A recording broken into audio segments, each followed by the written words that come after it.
Hey YouTube, whether we take on this next project is up to you. You may recall last summer we did a video on a 51 Chevy, but not a typical 51 Chevy. This one had been burned in a fire. We've been thinking about this car for almost a year. The owner contacted me and said that he wants it out of where it's at and that it can be had cheap. So there's not a lot of this car left to work with, but I'm going to show you that in this video. And it will be you and your comments that decide what we do. Okay, everybody, I have a decision to make. I have been offered this car behind me super cheap. You probably remember it from an earlier video, but let me give you a quick rundown. This is a 1951 Chevy that's been in a fire. It's burned pretty badly.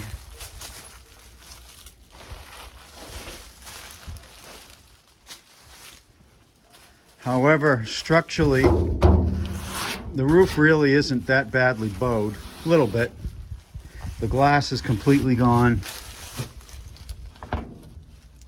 The interior is completely gone. However, before it was burned, it was in really good shape. I mean, those floors are super solid. I can't find a rust hole in them. Let's see if the clutch works. The clutch appears to work. You never know. It's missing a tire, and of course they're all flat. But they were cool wide white walls back in the day. But these are so old, I think these might be bias ply. Let me look at these and see if I can tell. Maybe not. Maybe not. Because they've got modern load range markings on them and stuff, but I mean, they've certainly got a bias ply tread to them. Let me see if I can see on the back one. The quarters, super solid. I mean, it's unbelievable. This car must have been so nice when it burned. I mean, look at this. Unbelievable. Let's see what's under here. I mean, look at that. There's no rust in there. But as you can imagine, it's burnt. So, it's got some problems. This Continental kit is pretty wild. Pretty wild.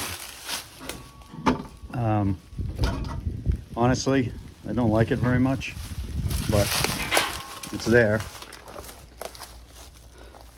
You know, these are newer, and this was a nice car. This tire actually has air in it. I showed you on the last video of this thing, the lead melted out of the seams. But structurally, I wonder if this door opens. It does not. Structurally, it's okay. Here's one of the front fenders. I have no idea why the nose was taken off. No idea, but not only was it taken off, but it was split into a million pieces. No idea. But if you saw the previous video, you know that this thing runs, and it runs amazing. It's a 235, so not the original engine, and it runs amazing. The starter drive is not that great, so I'd have to fix that. I'd have to put it all together, but, and here's my crazy idea.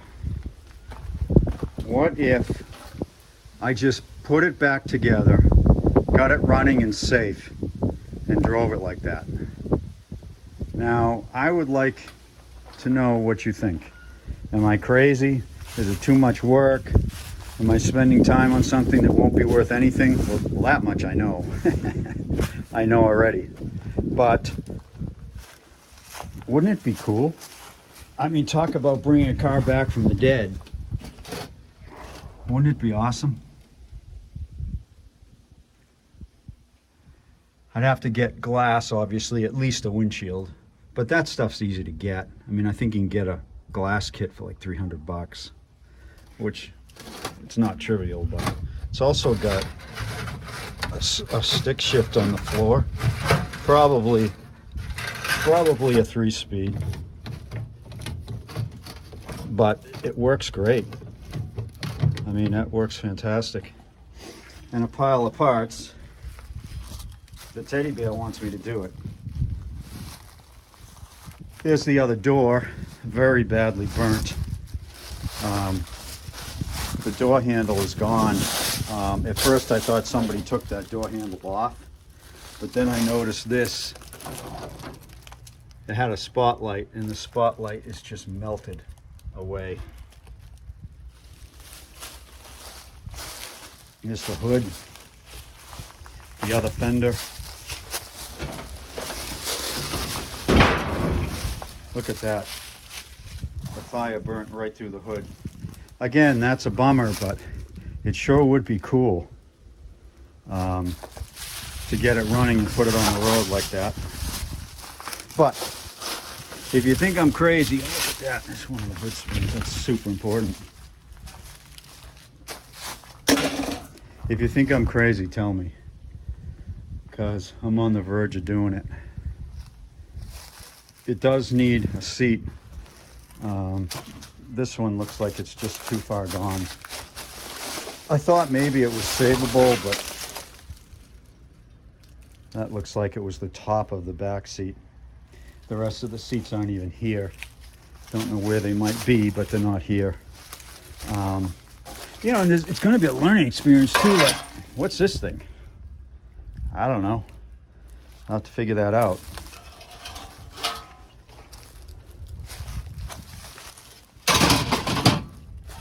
Looks like one of the inner fender wells is missing altogether. Oh no, here it is, right here. Just when I think something's missing, there it is. Since this is the shed where it burnt, probably everything's in here.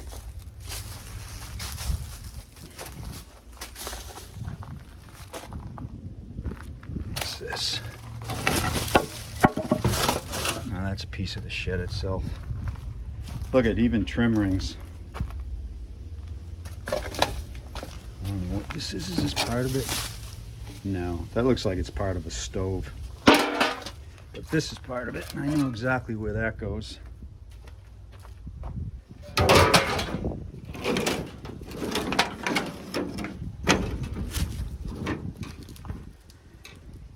Whew, I can't believe I'm even thinking of doing this. It just would be wild to pull into a car show with this thing like this. It would be wild. And what's the worst that could happen if I get it cheap and I can't put the effort into it that it needs? Well, then I have a Continental kit. I've got a great run in 235 with a Fenton manifold. So I probably can't lose on the deal. I wonder what this has for a rear end. I wonder if it's the original torque tube or not. No, it's not. So that's another reason. Wow. That's another reason to grab this thing. The torque tube is gone, and it's got, looks like a Tri-5 Chevy rear end in it, which might mean this transmission is not a 3-speed. I can't really tell, but wouldn't it be cool if it was a 4-speed? I think I'm making up my own mind here, but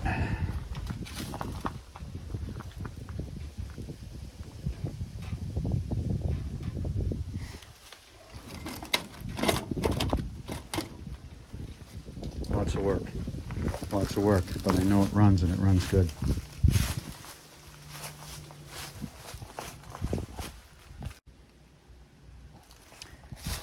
So let me know what you think.